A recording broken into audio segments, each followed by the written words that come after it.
అందరికీ నమస్కారం. నేటి వార్తలు. వానకాటు సర్కారు పోటు, ఉత్తర కోస్తాంధ్రలో అన్నదాతలు విలవిల. ఓవైపు ధాన్యం కొనుగోలులో ప్రభుత్వ నిర్లక్ష్యం, మరోవైపు అకాల వర్షాలతో అపార నష్టం. చాలా చోట్ల కళ్ళల్లోనే నేలవాలిన వరి పంట, కోతలు పూర్తయిన చోట తడిసి ముద్దవుతున్న ధాన్యం, పెరుగుతున్న తేమ శాతం, రంగు మారి మొలకలు, మద్దతు ధర లేక నష్టానికి తెగ అమ్ముకుంటున్న వైనం. సాక్షి అమరావతి. ప్రభుత్వ నిర్వాహకం నిర్లక్ష్యం రైతుల పాలిట శాపంగా మారింది. అల్పపీడన ప్రభావంతో విస్తారంగా వర్షాలు కురుస్తున్నాయన్న వాతావరణ శాఖ హెచ్చరికలను రాష్ట్ర ప్రభుత్వం గాలికి వదిలేయడం రైతులకు ఆశనిపాతంలా మారింది. గతంలో ఎన్నడూ లేని విధంగా ప్రభుత్వ నిర్వాహకం వల్ల మద్దతు ధర దక్కక గగ్గోలు పెడుతున్న రైతులు తాజాగా ముసురు పట్టి కురుస్తున్న వర్షాలతో మరింత కుదేలవుతున్నారు. మరోవైపు కళ్ళాల్లోని పంట నేల కొరిగి ముంపునకు గురవుతుంటే, ఇంకోవైపు కోసిన ధాన్యం రాసులన్నీ తడిసి ముద్దవుతున్నాయి. ఇదండి.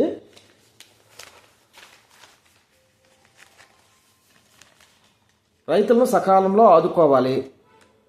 ZP chairperson Vizianagaram. వెంటనే టార్పాలిన్లు అందించాలి.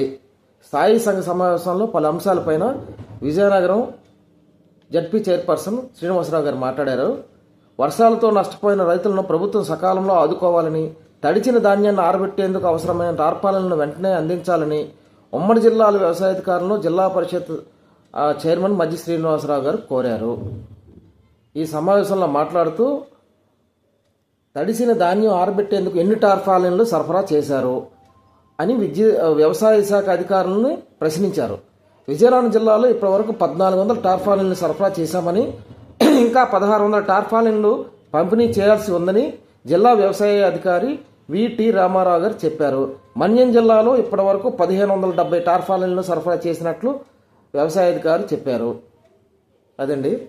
మొన్న 18వ తారీఖు పేపర్లో ఒక విషయాన్ని కలెక్టర్ గారు రాశారు. 1600 టార్పాలిన్లను అందుబాటులో ఉంచాము అని చెప్పారు.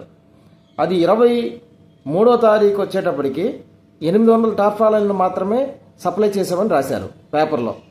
ఇవి నేను చెప్తున్నావు కాదు, పేపర్లో రాసినవి.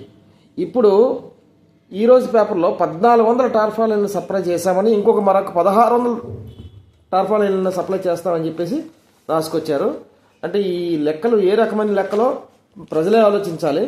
నిరంతరం రైతుల్ని ఆదుకునే చర్యలు మాని ఏవో లెక్కలు చెప్పడం, కంటి తుడుపు చర్యలు అనేది ఇప్పటికీ ప్రభుత్వం చేస్తున్నట్టుగా అనిపిస్తోంది. ఈ విషయంలో ప్రజలు ఆలోచించాల్సినటువంటి అవసరం ఉంది. రెండవది, గ్రామస్తుల సమక్షంలోనే సబ్ డివిజన్ రైతుల సదస్సులో కలెక్టర్ ఆదేశాలు. భూములు జాయింట్ ఎల్పిఎం సబ్ డివిజన్లకు సంబంధించిన సర్వే సమస్యలను గ్రామస్తుల సమక్షంలోనే పరిష్కరించాలని కలెక్టర్ బిఆర్ అంబేద్కర్ గారు తహసీల్దారులకు సూచించారు. డెంకాడ మండలంలో నిర్వహించిన రెవెన్యూ సదస్సులో కలెక్టర్ గారు పాల్గొన్నారు. ఈ సందర్భంగా పలువురు రైతులు భూముల సబ్ డివిజన్ అంశాలను విన్నవించారు. దీనిపై కలెక్టర్ గారు స్పందిస్తూ ఆయా సమస్యలను రైతు సమక్షంలోనే పరిష్కరించి సబ్ డివిజన్లను ఆన్లైన్లో నమోదు చేయాలని చెప్పారు.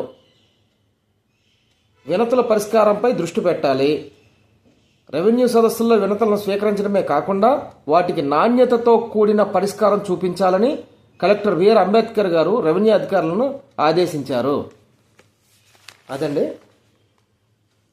చండీగఢ్ విద్యుత్ కార్మికులకు మద్దతుగా నిరసన.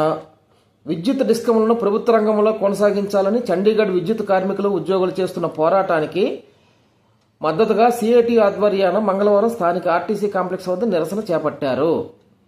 మోడీ ప్రభుత్వం గతంలో కన్నా మరింత దూకుడుగా ప్రజా వ్యతిరేక వినాశకర విధానాలను అవలంబిస్తోందని ధ్వజమెత్తారు.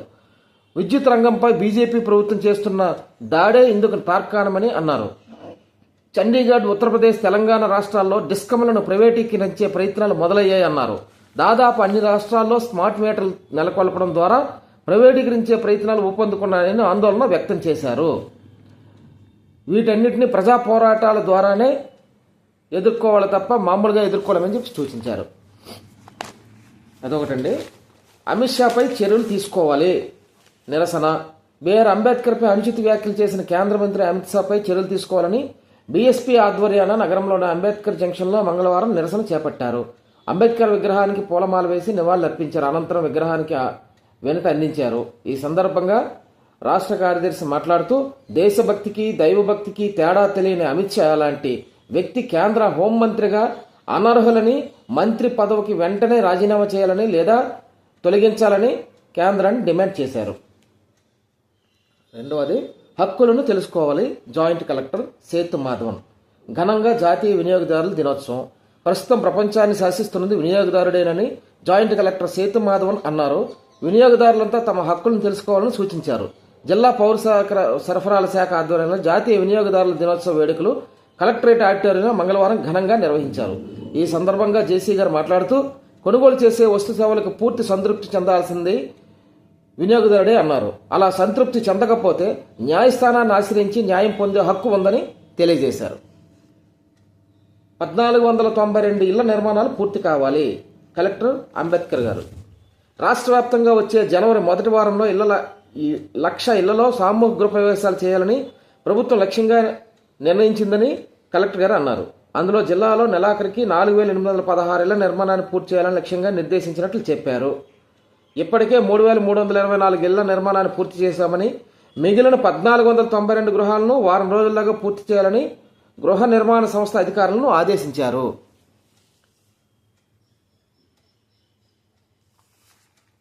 ఇదండి నేటి వార్తలు. ఈ వార్తల్లో ఒక విషయాన్ని పదే పదే మీరు గమనించాలి. రోజు రైతులకు సంబంధించినటువంటి సమస్యలు రోజు పేపర్లో వస్తున్నాయి. ఎందుకంటే రైతు ప్రధానమైనటువంటి చాలా ప్రధానమైనటువంటి వ్యక్తి ఈ సమాజానికి. రైతులకు సంబంధించినటువంటి సమస్యలు రోజు పేపర్లో వస్తున్నాయి. మరి రైతులకు సంబంధించి పరిష్కారం ఇదండి నేటి వార్తలు. ఈ వార్తల్లో ఒక విషయాన్ని పదే పదే మీరు గమనించాలి. రోజు రైతులకు సంబంధించినటువంటి సమస్యలు రోజు పేపర్లో వస్తున్నాయి. ఎందుకంటే రైతు ప్రధానమైనటువంటి చాలా ప్రధానమైనటువంటి వ్యక్తి ఈ సమాజానికి. రైతులకు సంబంధించినటువంటి సమస్యలు రోజు పేపర్లో వస్తున్నాయి. మరి రైతులకు సంబంధించి పరిష్కార మార్గాలు ప్రభుత్వం వాళ్ళు ఏం చూపిస్తున్నారు? It's most important. ఎందుకని అసలు ఇన్ని జరుగుతున్నా కానీ రైతులు ఎందుకు పట్టించుకోవటం లేదు? కారణం ఏంటి? కేవలం టార్పాలిన్లు సప్లై చేస్తే సరిపోతుందా? కేవలం టార్పాలిన్ ఇస్తే సరిపోతుందా? చెప్పండి మీరు. అది కూడా వర్షాలు మొదలైన 4 రోజులకి టార్పాలిన్ పంపిణీ చేశారు. ఈ రోజుకి తడిసి ముద్దయిపోయి మొలకలు వస్తున్నా కానీ ఇంకా టార్పాలిన్లు సప్లై చేస్తూనే ఉన్నామని చెప్తున్నారు. ఏమండి ఇది? ఎంత నిర్లక్ష్యం! ఇదేనా? పేదరికాన్ని నాశనం చేసేస్తాం, పేదరికాన్ని రూపుమాపేస్తామని చెప్పేసి చెప్తున్నారు ఒక పక్క. కనీసం రైతులకు టార్పాలిన్ అందించలేనటువంటి పరిస్థితి.